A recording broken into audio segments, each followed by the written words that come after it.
Nah, kita akan mulai sebagai pengantar di apa yang terjadi selama 20 tahun ini ya, yang kita bisa melihat dan apa perubahan yang terjadi dan bagaimana pembangunan kesehatan tidak sulit. Dan nanti kita akan lihat sebuah draft makalah yang akan dibahas dan nanti akan menjadi inti dari mungkin pertemuan di Bandung pada September yang akan datang. Dan ini menunjukkan bahwa kita akan masuk ke suatu tadi yang dikatakan implikasi praktis dari seminar dan diskusi ini adalah bagaimana kita memberikan rekomendasi kebijakan bagi policy maker yang baru di DPRD, DPR dan juga di kabinet. Ya.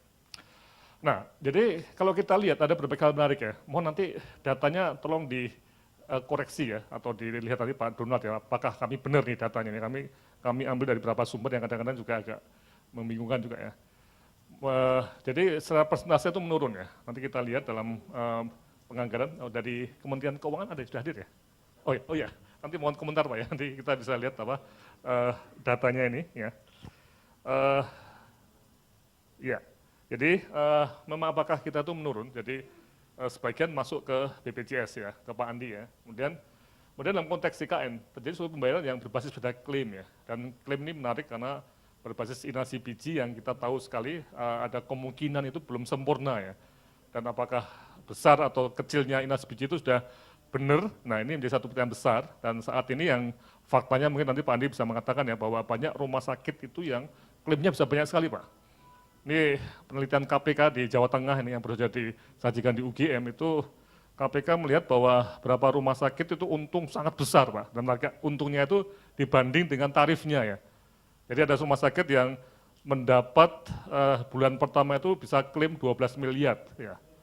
Padahal tarifnya itu hanya, hitung tarif ya, hanya 8 miliar. Jadi untungnya itu sampai 4 miliar ya, untung dari tarif ya, mohon dilihat ya. Di sebuah rumah sakit pendidikan di Jawa Tengah juga klaimnya bulan pertama itu 40 miliar kira-kira ya. Ya nih, 40 miliar ya, jadi kalau setahun bisa sampai 500 miliar. Sementara di NTT kita hitung cepat sebentar ya, di 20 rumah sakit daerah di NTT itu ternyata mereka hanya bisa ngeklaim berapa kira-kira? Sekitar 20 sampai 25 miliar. Jadi kita bisa bayangkan ya betapa untuk 3,8 juta orang NTT ini mereka nggak bisa klaim maksimal karena memang jumlah spesialisnya sedikit. Jadi klaim ini membuat sebuah pertanyaan besar ya. Bisa nggak dikatakan siapa atau provinsi mana yang lengkap rumah sakitnya, banyak SDM mediknya, ya, bisa ngeklaim dengan benar, ya, dia akan mendapatkan paling banyak. Jadi ada suatu kompetisi, kalau itu kompetisi ya, provinsi-provinsi mana yang bisa ngeklaim banyak. Nah ini menarik ya, jadi alokasi anggarannya tidak berbasis pada alokasi perencanaan yang mungkin Pak Donat atau teman-teman di keuangan ya, itu mikirnya di ruangan dulu dibikin setahun kemudian. Tapi kalau klaim itu alokasinya ya ditentukan oleh ya sekarang ini ya atau besok oleh tenaga medik atau rumah sakit. Mohon dilihat betul ya, ini model klaim nanti kita lihat lagi. Kemudian juga Global Fund sebagai pendana asing juga mempunyai mekanisme yang berubah, nanti kita lihat di siang hari ya, di mana Global Fund juga mempunyai semacam sistem yang kalau Indonesia tidak memberikan komitmen nanti akan bisa dipotong atau sebagian dari alokasi anggarannya tidak dikeluarkan. Jadi ada, saya bukan mengatakan sandra ya, tapi ada sebagian yang tidak dirilis kalau Indonesia tidak punya komitmen untuk membayar, ada willingness to pay. Jadi ini menarik ya, jadi ada pemaksaan dari Global Fund untuk negara-negara yang mau mendapat sumbangan, Anda harus melengkapi ini atau membayar ini, kalau tidak ya akan ditahan sebagian. Ya, kemudian juga kalau kita lihat Pemda tidak banyak mengalokasikan untuk kesehatan, khususnya untuk preventif dan promotif. Pemda lebih banyak untuk mengalokasikan untuk jam keseda. Ya. Nah, ini yang perlu kita cermati ya, dan ini pertanyaanlah pemberian untuk preventif dan promotif. Banyak nggak? Oke, nah tujuan, jadi kita akan mencoba untuk membahas reformasi pembiayaan selama beberapa dekade terakhir ini, dan membahas tadi berbagai perkembangan terbaru. Jadi kita melihat ke sejarah, tapi juga harus melihat pada the latest tadi ya, yang 3 bulan ini apa yang terjadi. Ini yang menariknya ya. 3 bulan awal ini kita harus betul-betul masuk pada suatu bukti-bukti ya yang terjadi itu bagaimana. Dan mari kita kumpulkan sama-sama, karena memang bagi kita susah ya, kecuali BPJS bisa membuka tadi ya, data klaim tadi Pak. Data klaim itu sangat penting untuk kita semua. Maksudnya yang diklaim itu apa toh? Jangan-jangan sebagian klaim itu untuk penyakit-penyakit yang berat ya berat dan mahal ya. Dan celakanya mungkin juga ada potensi yang dikorup ya, fraud tadi ya, fraud nanti kita akan lihat sebenarnya fraud di di kesehatan, karena sistemnya begini, di JKN itu memang undang-undangnya hanya verifikasi, dan itu verifikasi dibatasi 14 hari ya, betul ya Pak Andi ya, 14 hari verifikasi. Kalau udah harus bayar. Nah, undang-undang tidak menetapkan setelah diverifikasi, data yang dibayar itu apakah mau diinvestigasi lebih lanjut nggak untuk mencari penyimpangan. Jadi logikanya kalau kita membayar sesuatu, ya kita bayar cepat karena menyangkut cash flow yang rumah sakit ya. Tapi kalau sudah dibayar, apakah kita kemudian diam saja dan asumsinya itu sudah benar semua. Nah ini menarik, ini perkembangan terbaru yang perlu kita cermati. Ya. Kemudian juga bagaimana arah pembiayaan tindakan preventif dan promotif ini. Apakah memang bertumbuh ada Kemenkes, atau nanti kita lihat kementerian lainnya ternyata juga punya banyak uang nih untuk preventif promotif, dan mungkin dinas-dinas yang lain di Pemda ya. Jadi arahnya yang sudah dibahas tahun lalu di Jogja sama Pak Bambang juga ya, apakah dan IAKMI itu. IAKMI itu kerjanya tidak hanya di Kementerian Kesehatan, tapi juga di Kementerian PU, Kementerian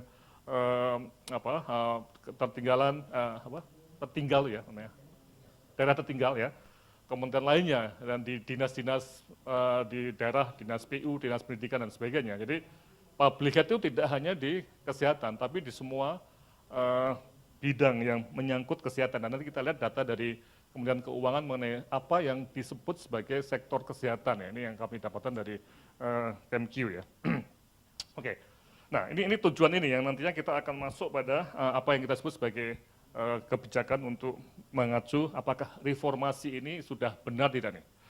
Oke, nah dalam waktu 3 bulan terakhir ini kita bisa melihat adanya JKN ya, sudah jalan 1 Januari tank udah bola sudah ditendang nih istilahnya ya, permainan sudah berjalan ya. Jadi ada perubahan dari fees for service doctor dan pelayanan rumah sakit jadi bentuk klaim, dan ada kapitasi untuk pelayanan primer. Nah ini yang jadi pertanyaan menarik ya. Sepak bola ini permainan tadi diikuti tidak dengan perbaikan-perbaikan lainnya, termasuk perbaikan pembayaran dan distribusi SDM kesehatan, pembangunan rumah sakit di berbagai tempat, sampai pengembangan sistem pencegahan yang lain untuk promotif dan preventifnya ya. Ini apakah terjadi nggak? Nah kita lihat dulu pada perubahan-perubahannya. Ini mohon betul ya, Pak Donat kita cermati betul ini salah atau enggak nih. Ya, ini kami berusaha untuk menyederhanakan dulu ya. Jadi pembiayaan yang sangat kompleks itu kita bikin sederhana, tapi pakai konsep yang jelas nih ya.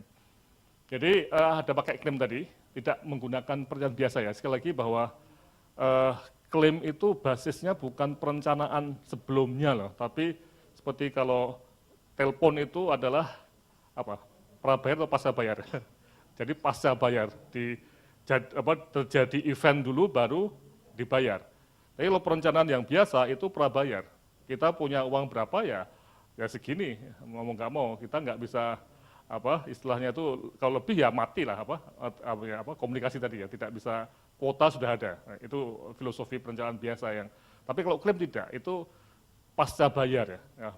Event itu bisa terjadi, dan juga event sakit tadi ya, dan pelayanan medik tadi bisa unlimited, bisa tidak ada semacam pengendalian ya. Nah, ini mohon betul. Ini ada suatu hal yang sangat berbeda filosofi perencanaannya nih. Dan kalau kita lihat alokasi anggaran di BPJS, nah ini nanti bisa tanya Pak Andi ya, itu apakah limited atau unlimited Pak? Nanti kalau misalnya untuk kuratif kan juga, kalau kapitasi kan sudah dipatok ya, sekitar berapa? Kapitasi itu mungkin 7 triliun Pak ya? Kapitasi berapa? 10 triliun kapitasi. Kemudian yang bukan kapitasi, yang rujukan sekitar berapa? 25 triliun ya. Nah, kalau kapitasi nggak akan lebih, kan sudah dipatok ya, JDR di sini ya. Tapi kalau yang 25 triliun tadi, itu pemakaiannya berbasis pada pasca bayar tadi ya. Bisa terjadi kurang dari 25 triliun, bisa sama, atau bisa nggak overshoot atau melewati dari batas 25 triliun tadi. Ini yang terus saja nanti mohon diskusi dengan Pak Andi dan juga dari Kementerian Keuangan. Maaf Pak, siapa namanya Pak? Pak Diari. Oh Pak Yani, Pak Yani. Pak Yani ya, apakah Kemenku juga punya tabungan atau apa ya? Katanya BI the last lender tuh Pak, apa, semacam kalau paling jelek-jelek itu masih ada uang itu Pak di BI atau di mana Pak, di banknya pemerintah ya. Jadi kalau overshot sampai 5 triliun, oh enggak masalah, overshot sampai 15 triliun enggak masalah itu. Jadi karena ini 25 triliun kan tadi, ini sifatnya bukan prabayar tapi pasca bayar, ya eventnya itu pasca bayar. Yang tadi pasca bayarnya pun juga tidak ada semacam investigasi, begitu verifikasi sah semua bayar. Ya, nih. Nah ini yang menarik ya, jadi ini satu hal yang perlu kita cermati. Nah, komposisi alokasi berdasarkan klaim dan investasi lebih kurang 38 triliun ya, ini kami baca dari berbagai referensi ya, ini perkiraan ya, tadi karena ada yang sebagian yang masih harus dicari toh, bukan seperti pendaftaran yang non PPI mandiri ya, itu masih belum pasti. Kemudian alokasi anggaran ini kalau di 40,65 triliun itu dari data APBN tahun 2014 dikurangi PBI. Ini Pak, betul ya, PBI-nya kira-kira 18 triliun ya. Jadi 19 Pak, 19 triliun ya. Jadi ini 19 triliun. Nah ini 30 triliun kira-kira lah dikurangi, jadi malah kurang lah. Jadi kurang dari 28, jadi 28 ya kira ya. 28 triliun itu yang dikelola oleh Kementerian Kesehatan. Nah, ini perubahan yang sangat besar ya. Jadi saya melihat bahwa ini betul-betul model alokasi yang berubah, beda sekali dengan alokasi yang perencanaan di dalam ruangan untuk tadi prabayar ya. Nah, pertanyaan kritisnya tadi, bagaimana aspek pemerataan model alokasi anggaran melalui kementerian dan juga BPJS tadi, dan bagaimana dengan anggaran preventif dan promotif. Ini. Jadi kita akan bicara mengenai kantong tadi, pundi-pundi tadi yang saya gambarkan di depan ya. Kalau pundi-pundi kesehatan 50 triliun atau 60 triliun dialokasikan dari Kementerian Keuangan ya, karena begitu ya, Kementerian Keuangan pasti pakai alokasi tuh Pak ya, dipatok dulu kesehatan berapa gitu. Nah, kemudian begitu nanti ada overshot dari kuratif misalnya terjadi tidak di 25 triliun tapi naik, nah ini bagaimana? Apakah nanti anggaran preventif promotif akan diturunkan, terdesak oleh kuratif ya, atau Kemenkes nanti anggarannya semakin turun Pak nanti, dari itu bisa dikurangi lagi, nah sekarang nanti kita lihat de facto-nya turun ya. Nah ini akan menjadi satu hal yang menarik. Nah makanya kami berusaha untuk menganalisis isu yang kompleks tapi dengan gambaran yang sederhana ya. Nanti saya nggak tahu ini cukup benar atau enggak ya, menyederhanakan sesuatu yang kompleks ya, tapi pakai prinsip. Nah, prinsipnya pakai teori dasar dari pembiayaan kesehatan, yaitu resource collection, pooling the risk, dan purchasing, dengan referensi utama bukunya dari World Bank ini dan juga dari Harvard ya. Jadi ini kita coba untuk melihat modelnya itu bekerja atau tidak. Ya ini, jadi ada revenue collection, pooling, dan purchasing serta payment ini. Ini yang jadi satu tujuan menggali sumber dana kesehatan yang cukup dan berkelanjutan dengan cara yang efisien dan equitable untuk mendukung pelayanan ke masyarakat berupa basic package of essential services dan proteksi keuangan untuk menghindari kebangkrutan karena penyakit dan cedera. Ya.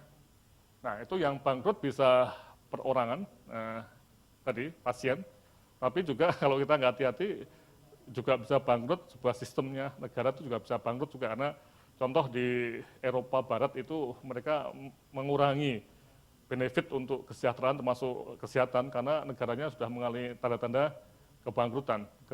Apalagi ketika usia itu tambah tua atau ya, usia demografi itu semakin banyak yang tua, berarti unsur produktivitasnya semakin menurun, ditopang oleh angkatan muda yang semakin sedikit jumlahnya. Jadi ini beban untuk pelayanan kesehatan dan subsidi orang-orang tua itu bisa kuat sekali. Nah ini menarik nih. Jadi revenue collection, nanti kita lihat, dan pooling. Nah, uang itu dikelola kemana? Ke pool kesehatan, risiko kesehatan yang mana nih? Apakah efisien dan merata tadi? Ya. Kemudian purchasing dan payment, uang itu kemudian dipakai untuk membayari siapa? Atau lembaga mana untuk pelayanan. Jadi ini teori yang kami pergunakan untuk menganalisis apa yang terjadi di dalam waktu 20 dan 3 bulan terakhir ini ya. Itu pertama revenue collection ya. Nah ini dinamikanya saya ambil dari NHA yang dari Bu Becky dan teman-teman Bu Madiati ya. Kita lihat bahwa pembayaran sendiri itu menurun ya. Jadi ini sumber kita dari auto pocket memang meningkat tapi presentasinya itu turun ya.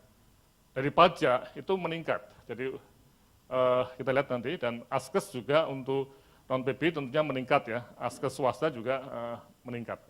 Jadi ini kita lihat bahwa sumber pembiayaan itu semakin lama semakin meningkat, ya, semakin tinggi. Ini sebagai gambaran kalau kita lihat pemerintah dari data NH-nya Bu Beki dari pusat itu persentase total ya, 5,6% jadi 6,8, provinsi 6,5 jadi 7,5, dan kabupaten meningkat dari 11,5 menjadi 16,4. Ya. Tapi ini sebagian jam keseda ya, dan sebagian tadi yang kuratif tadi ya. Nah ini dari Dirjen Anggaran nih, betul nggak nih? Tadi. Jadi kita lihat bahwa anggaran kesehatan itu dari berbagai kementerian ya, Kemenkes, Badan POM, BKKBN, dan kementerian lainnya itu cukup banyak loh, 11,1 triliun ya. Kemudian melalui non-KL itu subsidi untuk air bersih, maka ada. Kemudian askes PNS, belanja pegawai, ini masuk apa? Yang masuk ke BPJS ya. Kemudian DAK kesehatan itu 3,1, kemudian anggaran kesehatan dari dana otsus 0,9. Jadi ini sekitar 70,5 triliun ya 2014. Tapi ini pun masih di bawah 5% dari APBN, masih 3,8. Walaupun sudah dihitung semua ya. Kalau kita lihat Kemenkes itu hanya 40,65 triliun, berarti sekitar separuhnya ya. Jadi hanya sekitar kurang dari 2% untuk Kemenkes sendiri. Nah, ini yang menarik juga untuk Kemenkes itu dengan catatan, nah ini, sebagian itu pergi ke BPJS tadi, yang Pak Dono katakan adalah sekitar 19 triliun ya.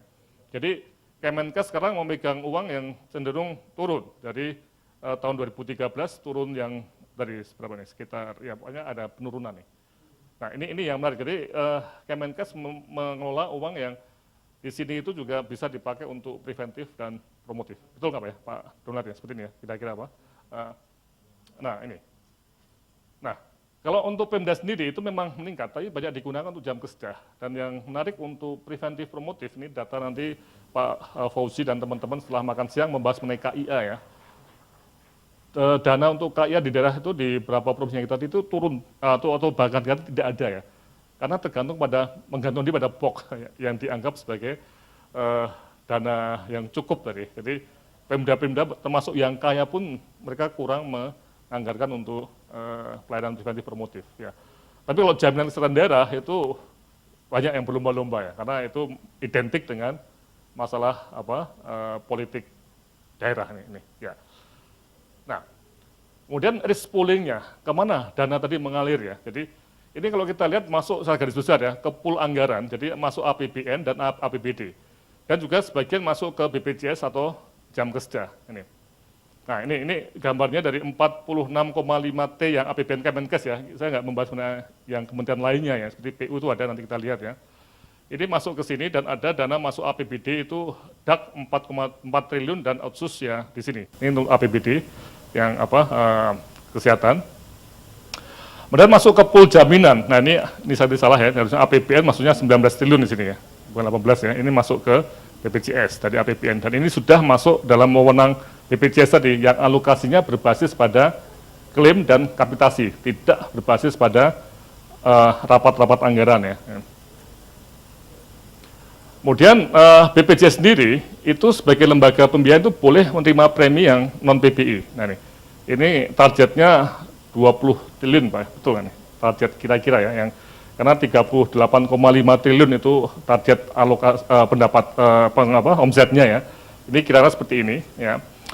Ada dua macam PBI yang eks peserta berbagai lembaga seperti PT Askes, PNS, Polri, kemudian Jam Sostek itu masuk ke sini, dan masyarakat yang membayar langsung yang ada premi untuk kelas 1 59,500 ribu rupiah. Kemudian yang kelas 2, berapa saya lupa, 40 berapa ya, 125 dia. Jadi ini ada pembayaran premi yang masuk ke BPJS. Ya. Nah ini dari sumber www.bpjs.go.id itu targetnya 38,2 triliun ya. Sampai Maret ini tercapai baru 43,5 miliar dari target 104 miliar. Ini dari laporan di bpjs.go.id ya. Tapi PT Askes masih punya cadangan taktis sebesar 5,5 triliun jika diperlukan ya. Nah ini yang perlu kita lihat ya. Nah ini kira-kira gambarannya. Kalau ini sudah pasti yang merah itu dari PBI ya, ini sudah 52%, kemudian peralihan dana Askes, PNS, TNI, Polri 33%, jam sostek 30%, dan ini kue untuk Mandiri itu masih kecil ya targetnya ini. Betul nggak Pak Andi nih, kira-kira gambarnya ya. Ya, ini dapat dari situs resmi, ini resmi tuh situsnya ya, BPJS Kesehatan Go ID. Ya, resmi nggak nih? Resmi ya? Ya, ya. Nanti bisa dicek betul ya. Nah, bagaimana pooling risiko sakitnya? Ini yang sangat penting untuk kita semua ya. Dan juga penting untuk promotif preventifnya ya. Jadi kalau kita lihat, apakah harusnya ya, kalau poolingnya bagus terjadi orang kaya yang sehat akan mensubsidi orang miskin yang sakit, ini yang diharapkan ya. Nah, kalau APBN iya, karena APBN itu dapat uang dari pajak sebagian besar ya, betul Pak ya. Jadi pajak itu sifatnya progresif ya, yang bayar itu yang orang-orang yang lebih kaya yang bayar pajak, barang mewah, pendapatan dan sebagainya. Nah, ini memang poolingnya menarik ya. Tapi kalau di BPJS ini dapat memberikan dapat ya risikonya. Nanti kita lihat 3 bulan ini datanya bagaimana ya. Risk pool yang terburuk. Ya, maksudnya gimana? Nah nih, jadi BPJS dapat punya risk pool buruk kalau nih masyarakat yang membayar premi tadi itu cenderung yang sakit dan kaya. Ya. Jadi ada proses yang disebut sebagai adverse selection ya.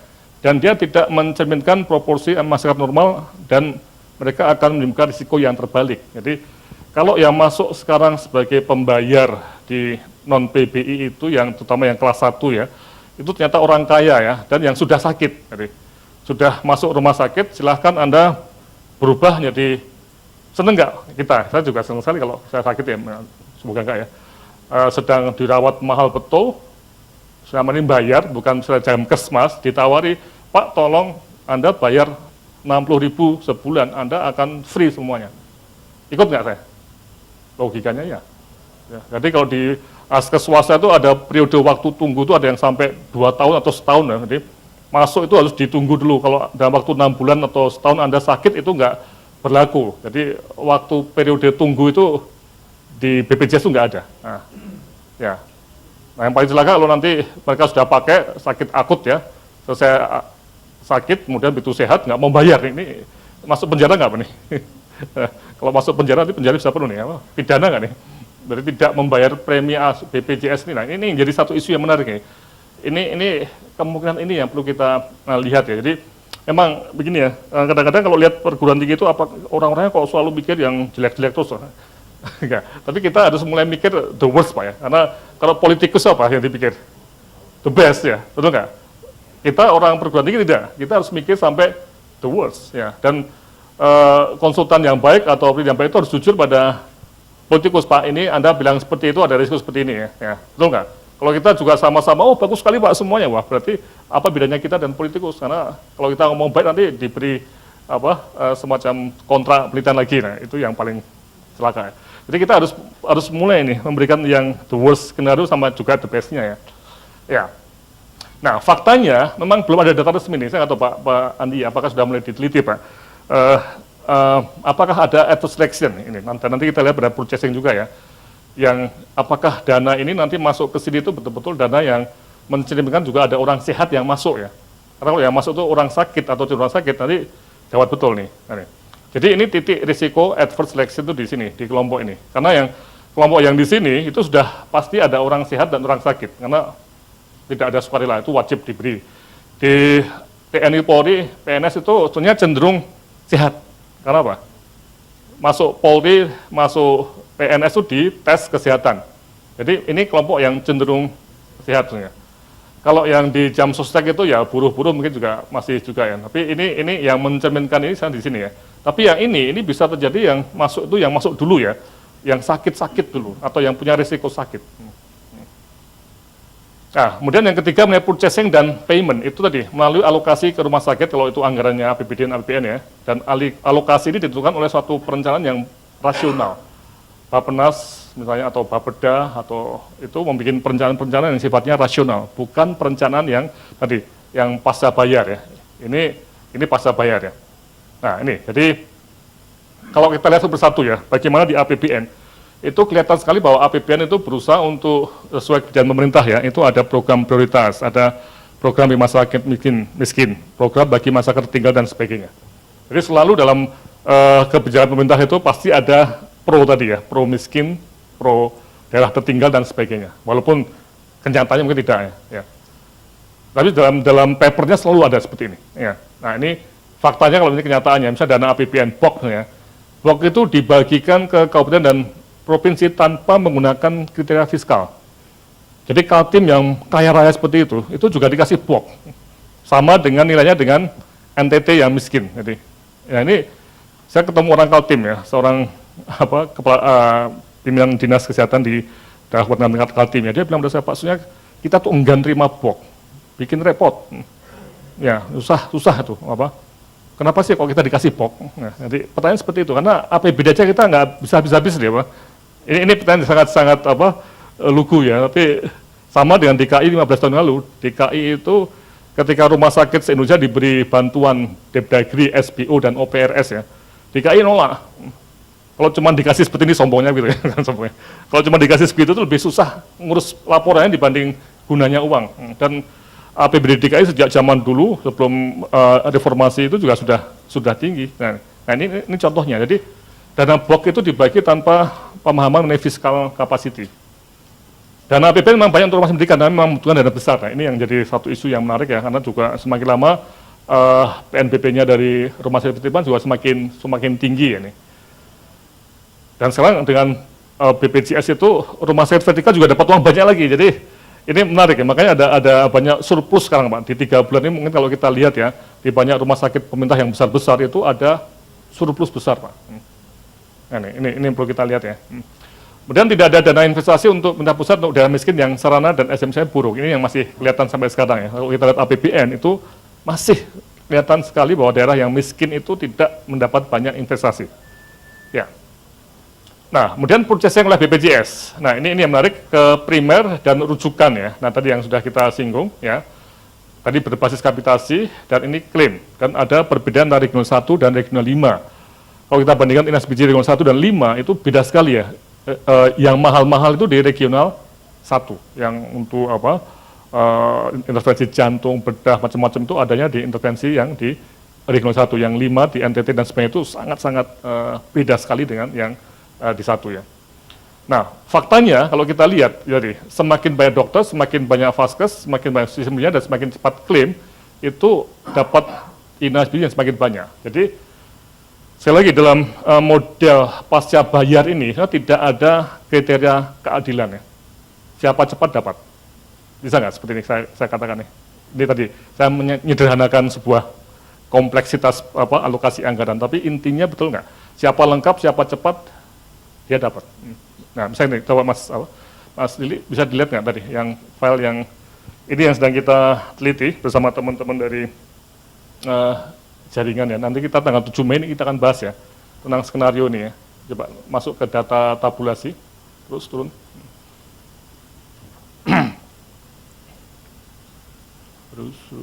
terus. Jadi kita akan lihat terus ya. Terus.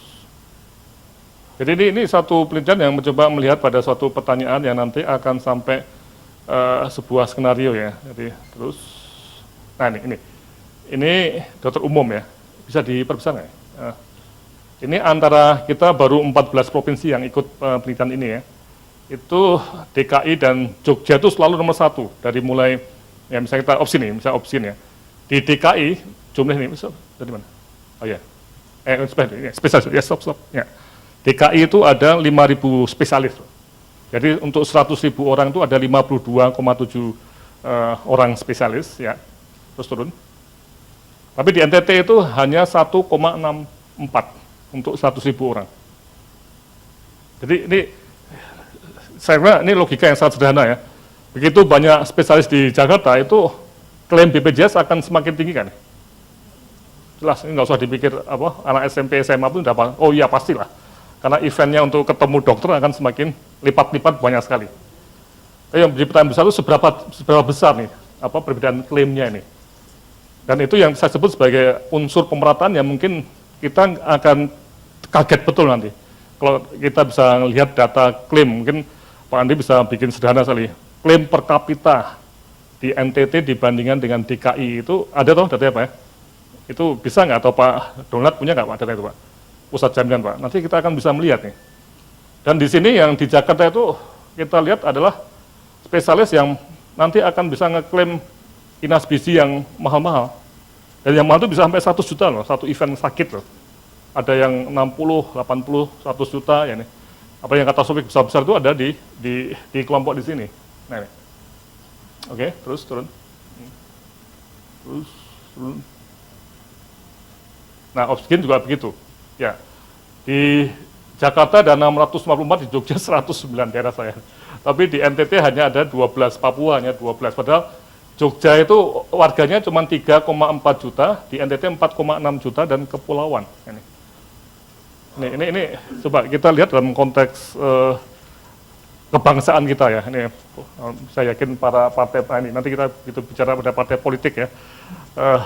Kalau yang menang pas pilpresnya Gerindra ataupun Jokowi ya, atau PD Perjuangan, ini bukan kampanye, tapi kan tokohnya cuma dua itu ya. Kalau nggak Gerindra sama PD Perjuangan atau Golkar ya.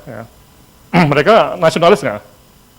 Dan begitu melihat data seperti ini, dan nanti kalau kita lihat klaimnya, nah, isu nasionalisme terkutik kan, kira-kira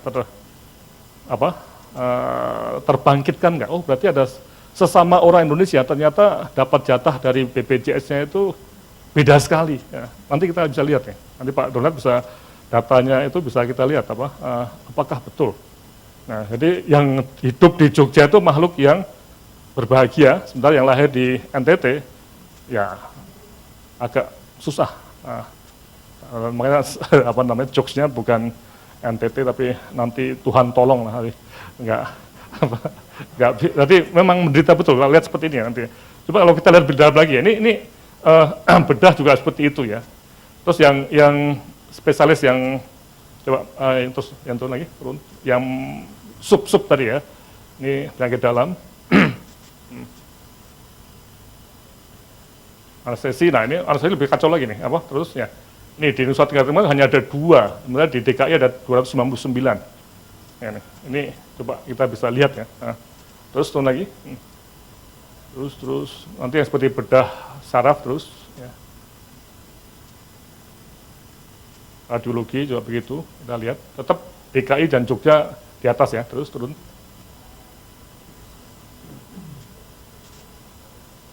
Andrologi, terus bedah anak ini juga banyak nol nih. Nah, ini ortopedi. Ini ortopedi menarik ya. Kecelakaan lalu lintas akibat sepeda motor itu semakin banyak, karena sepeda motor sudah masuk sampai ke pelosok-pelosok ya. Tapi dokter spesialis tulangnya ini, bedah tulangnya ini, ya itu ternyata ngumpulnya di Jakarta 138. Di Nusa Tenggara Timur, Sulteng, kemudian Papua ini kita lihat sangat-sangat nggak ada yang tidak ada. Ya. Nah, coba kita bisa melihat nggak, ini ada semacam ketika ini mereka jadi pemicu klaim BPJS, ya terang aja kecelakaan lalu lintas di daerah NTT ya nanti perginya ke dukun patah tulang atau bedah biasa atau ke dokter umum biasa ya. Kan kita tahu pasti ada nggak kecelakaan lalu lintas di sana. Riskesdas jelas. Riskesdas menyatakan bahwa kecelakaan lalu lintas itu sudah semakin lama semakin tinggi. Ya.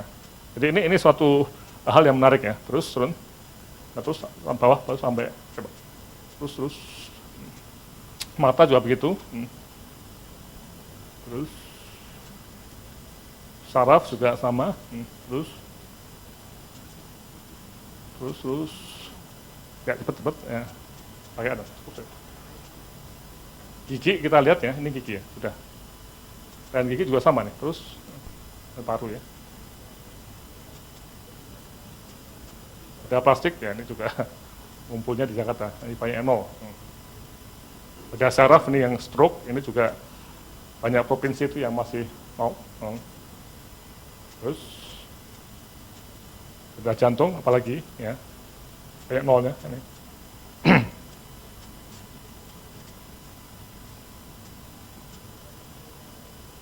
Terus ya terus saja terus sampai ke mana ini.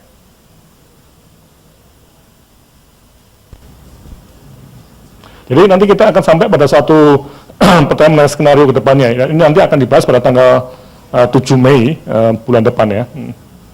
Ini banyak data mengenai SDM dan juga rumah sakit. Nah ini. Jadi kalau kita lihat ini yang menarik ya dalam konteks SDM itu memang roadmap yang dikeluarkan pemerintah itu ada suatu model yang skenario yang optimis ya. Jadi seperti ini. Jadi dari daerah yang buruk dan yang baik tadi, yang baik itu Jogja misalnya atau DKI ya, yang buruk itu NTT. Itu diharapkan pada tanggal 2019 itu semuanya sudah dalam satu situasi yang mencapai 3 kubus UHC ya, yang akses, manfaat dan juga penggunaan user fee-nya itu berkurang ya. Tapi mungkin enggak nih. Nah, ternyata dengan model berpikir skenario, roadmap itu hanya akan tercapai kalau asumsi-asumsi yang dipakai itu betul-betul dipenuhi. Nah ini, jadi ini ada beberapa asumsi, yang 1, 2, 3, 4 nih. Ya, ada rumah sakit, ada SDM kesehatan yang merata, dan punya dana investasi untuk penimbangan dan tidak hanya fraud di jaminan. Ya. Nah ini, jadi begitu SDM itu tidak bisa seimbang, sebetulnya. Sebetulnya itu asumsi ya. Jadi sebetulnya yang optimis tadi nggak akan tercapai. Jadi roadmap itu nggak akan bisa tercapai. Ini kita bisa jujur ya. Mungkin nggak itu terjadi. Bisa ya, bisa tidak. Kenapa? Kalau tidak terjadi, kalau ini tidak bisa merata, ya karena kami ngomong ini tidak, saya bisa ini tidak asal ya, karena selama 5 tahun ini ada program untuk dari UGM dan 10 perguruan tinggi yang lain untuk menyeimbangkan tadi ya, jumlah spesialis ke NTT, obskin anak dan anestesi, itu susahnya setengah mati, sehingga hanya residen yang dikirim. Itu juga masih susah juga. Jadi. Ya, oke. Terus naik kira. Kalau kita nggak hati-hati atau memang bisa ada, bukan nggak hati-hati ya, memang itu tidak tercapai asumsi tadi, itu yang terjadi seperti ini. Skenario pesimisnya seperti ini, jadi terus turun. Nah, daerah yang baik dan buruk itu memang sampai kapanpun, sampai tahun 2000 pun ya, itu tidak bisa sama. Ini. Tetap ada gap antara NTT dengan DIY, ya, bisa seperti ini. Nah, gapnya, ini susah nih, bisa diperbaiki. Ini gapnya itu bisa sama, atau kalau nggak hati-hati, itu justru bisa membesar gapnya. Jadi pembangunan kesehatan itu justru lebih banyak di Jawa nantinya. Rumah sakit itu banyak di Jawa, karena ternyata gini Pak Donat ya, insentif untuk mendapat klaim banyak itu di kelas A, kelas B Pak. Antara kelas A dan kelas C itu harga untuk appendix itu bisa lebih tinggi, di kelas A itu bisa 2 atau 3 kali lipat. Dan pengembangan ilmu baru itu di kelas A, kelas B. Jadi dokter itu bisa menjadi subspesialis dan dapat uang lebih banyak. Nah ini skenario ini, coba, nah ini yang buruk sekali ya. Justru daerah seperti Jogja itu semakin tambah spesialis karena bisa dapat dana dari BPJS ya, yang tadi menarik tadi ya. Ya sementara daerah yang ini skenario terburuknya itu NTT itu dokternya malah pindah ke Jawa lagi ya, karena kurang uang di NTT ya nih. Ini jadi satu isu yang perlu kita lihat, skenario terburuk sekali lagi, the worst and the best-nya. Nah ini Pak Donat, yang boleh nggak kalau kita lihat pemerintah kita itu masih melihat the best-nya dulu ya, tapi belum pernah bicara mengenai the worst-nya. Nah kita sebagai perguruan tinggi layak nggak untuk bicara the worst-nya? Ambil juga kita mengacu ke the best, kita nggak mau menyabot ya, tapi tetap kita harus ingatkan pada semua pimpinan politik bahwa ada skenario the worst. Ya. Oke, kembali ke ini nanti kita bahas tanggal 7 Mei ya. Kita harapkan bisa hadir semua di Jakarta juga nih. Ya, nah, jadi ini yang klaim itu memang berbasis tadi, tidak memperhatikan sistem keadilan atau prinsip keadilan ya, karena berbasis tadi pasca bayar. Ya. Nah ini tadi, data yang belum diverifikasi itu data di NTT sekitar 25 miliar rupiah, ya. Di sebuah RSD klaimnya 12M, di pendidikan 48M atau 44, ini masih belum jelas ya.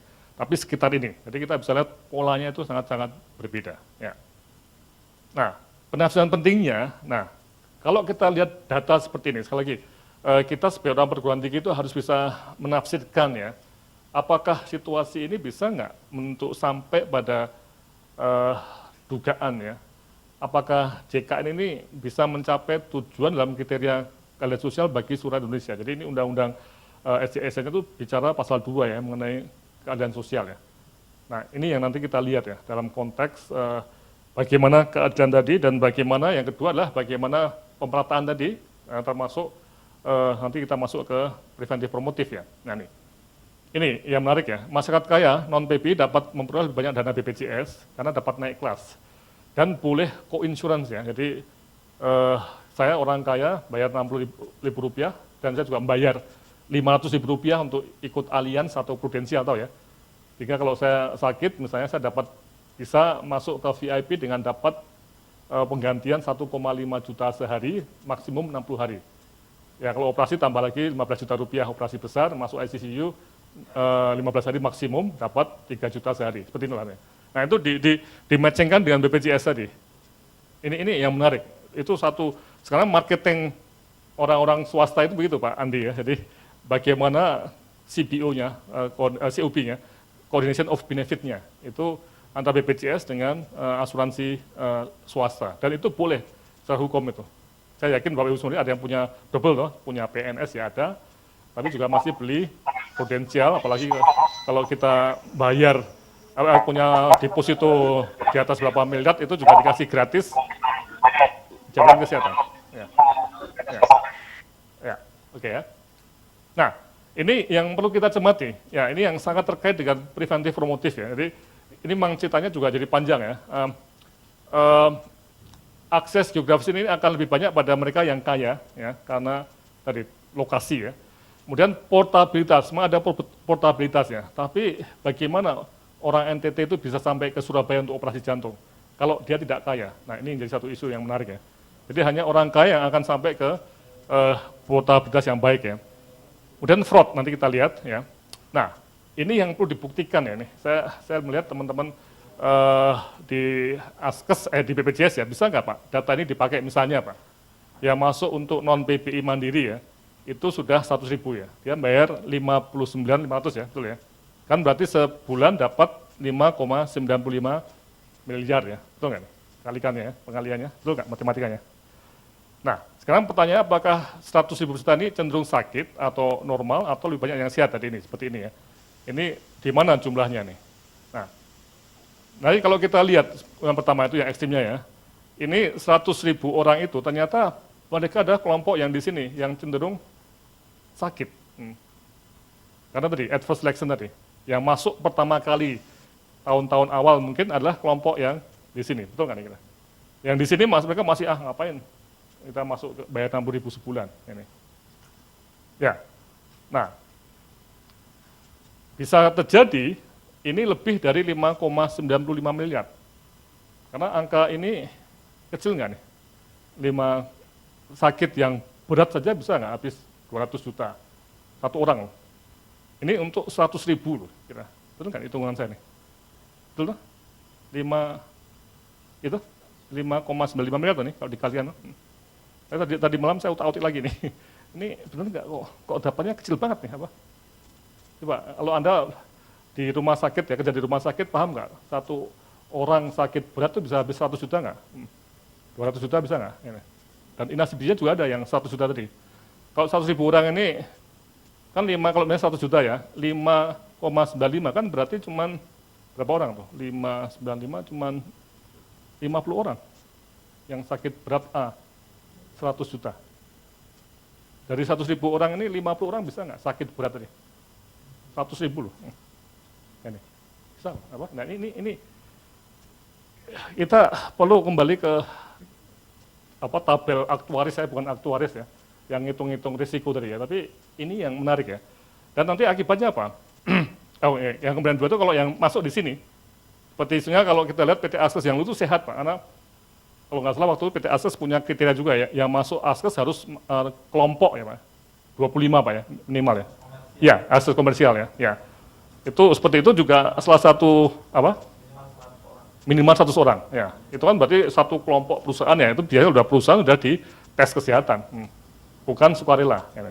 Jadi Askes itu cenderung di sini tuh ya, PT Askes komersial ya, itu cenderung di sini ya. Juga perusahaan-perusahaan Askes swasta itu mereka membidik yang di sini, bukan yang ada di sakit berat tadi. Ya. Nah ini yang salah satu yang kita khawatir ya. ini yang kelompok mandi tadi, itu jangan-jangan uangnya nanti akan ditopang oleh ini, karena poolnya satu. Jadi, dalam kutip ya, untung di sini, karena mungkin di daerah NTT nggak banyak SDM kesehatan ya. Mungkin tidak terserap semua, itu ternyata bisa dipakai ke sini. Ini satu hal yang, sekali lagi, kita perguruan tinggi harus masuk ke di mana orang lain itu belum berpikir, ya. Tapi kita udah mulai mikir ke sana. Nah, ditambah dengan fraud ya. Fraud itu tadi seperti harusnya tidak dimasukkan rumah sakit. Harusnya itu persalinan atau kehamilan tanpa anemia, ditambah kriteria anemia, karena tambah anemia itu bisa tambah tinggi. Ya, macam-macam cara itu untuk naikkan. Atau harusnya operasi cuma 2 kali, dibikin 3 atau 4 kali operasi, itu juga bisa ya. Ya, macam-macam cara itu. Di Amerika itu 5-10% dana Medicare-nya sana terpakai atau terkorupsi dengan fraud ini, sehingga sampai FBI pun turun tangan sebagai penegakan hukum di sana. Tapi di sini kita belum punya seperti itu. Kami dengan BPJS sedang banyak bicara mengenai bagaimana mencegah dan menindak fraud ini luar biasa nih. Ya. Jadi ada kemungkinan, nah ini berbagai sumber dana negara tadi, yang resource collection tadi, itu masuk ke BPJS, itu masuk ke suatu penanganan kuratif yang tidak ada batasnya, itu yang kita takut betul, dan nanti bisa dipakai oleh orang-orang kaya. Jadi bisa terjadi fenomena subsidi terbalik seperti BBM tadi ya. Kan harusnya subsidi untuk orang miskin ya, tapi yang terjadi mobil Lexus atau mobil yang mahal-mahal itu juga beli BBM yang murah ya. Nah, ini jadi satu isu yang menarik ya. Mengapa tidak ada pembatasan tadi? Ya nih, benefit paket tidak dibatasi, dan pasca pembayaran 14 hari, sistem JKN tidak mewajibkan untuk melakukan investigasi dan sistem mutu yang dibentuk dalam surveillance mutu. Ya. Jadi data itu tidak hanya pasrah, oke, kita bayar, tapi dilihat lagi, ada masalahnya enggak. Ya. Kemudian potensi fraud belum diketahui dan dikendalikan. Oke, nah jadi ini yang saya sebut sebagai satu penafsiran saya, yang kemungkinan tadi ya nanti kita akan diskusikan apakah betul kalau kita istilahnya itu seperti diam saja untuk melihat potensi-potensi yang mungkin bisa berkembang tanpa ada kendali. Saya kira ini yang bisa saya untuk sesi ini, dan nanti mohon di pembahasannya apakah pemikiran itu saya itu keliru atau sesat, ini pikiran sesat atau harus diluruskan atau bagaimana, mari kita coba diskusikan. Ya. Gitu Pak Felix.